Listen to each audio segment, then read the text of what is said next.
kota provinsi Kalimantan Barat yang terkenal sebagai Kota Khatulistiwa.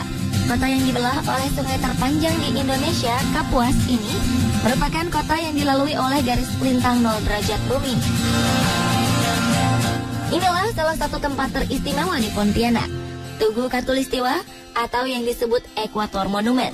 Awalnya titik yang berada di Siantan ini ditemukan oleh seorang ahli geografi dan penjelajah asal Belanda untuk menandai garis Khatulistiwa di kota Pontianak. Lalu pada 1928 dibangunlah tugu berbentuk tonggak tanda panah. Kemudian tahun 1930 tonggak tersebut disempurnakan.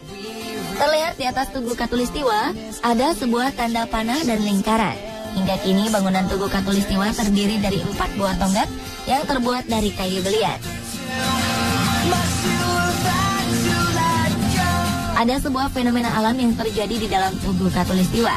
Jika diperhatikan, di dalam monumen tersebut ada sebuah garis yang memisahkan belahan utara dan belahan selatan. Menurut penjaga Tugu Khatulistiwa, saat kita melalui garis tersebut, kita akan merasakan sedikit pusing. Rasa pusing itu dikarenakan adanya daya magnet walau hanya dalam porsi kecil. Sebelum monumen Tugu Khatulistiwa berbentuk seperti saat ini, ternyata telah terjadi proses yang cukup panjang. Tugu yang kerap dikunjungi para wisatawan ini memang tugu yang pertama dibangun. Tetapi pembangunan Tugu Khatulistiwa ini berdasarkan perhitungan astronomi orang zaman dahulu.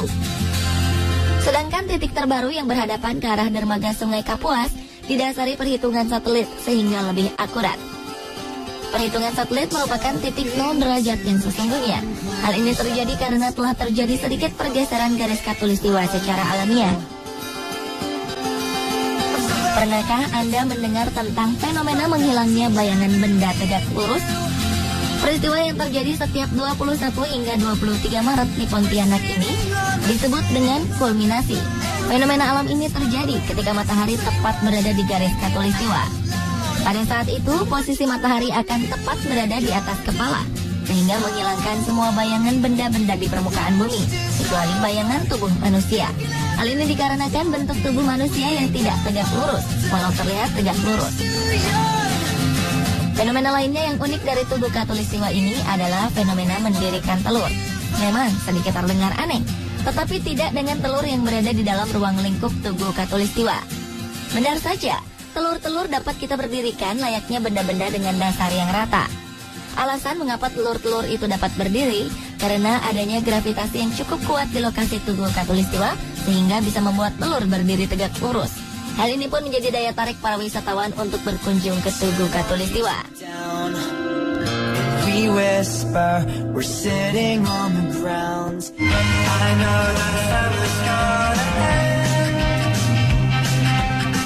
Masih di kota Pontianak, dengan memakan waktu perjalanan sekitar 1 jam, kita dapat mengunjungi sebuah kelenteng di tengah laut.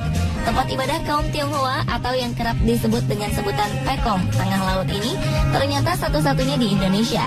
Pekong sendiri berarti penjaga lautan. Saat akan menuju kelenteng, kita akan melewati jembatan berwarna hijau di dermaga. Jembatan berjulukan Bintang 7 itu ternyata memiliki kisah tersendiri. Seperti adanya 7 celah penyangga yang berjumlah 7 buah, dan di setiap tiang penyangga terkubur 3 ekor kepala babi, serta 3 ekor kepala kambing. Konon, jika seorang nelayan menabrakkan perahunya ke jembatan, maka ia akan mengalami kesialan, seperti susahnya mendapatkan ikan saat melaut. Menurut cerita para warga, jika hal ini terjadi, maka orang tersebut harus melakukan ritual dengan memberikan sesajen ke laut. Hampir semua dari bagian kelenteng yang telah berdiri sejak 1974 ini terbuat dari kayu ulin. Kayu ulin memang terkenal sebagai kayu yang memiliki umur panjang. Inilah keunggulan kelenteng Xiaoyi Shentang. Seluruh bangunannya dibuat dari kayu belian.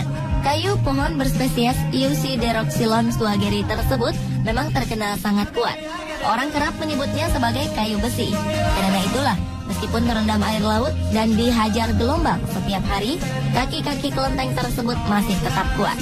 Pada dasarnya beberapa kayu yang terkena air pasti lama-lama akan keropos. Namun tidak dengan kayu belian ini. Karena semakin kayu ini kena air laut, maka semakin kuat ketahanan kayu tersebut. Baby,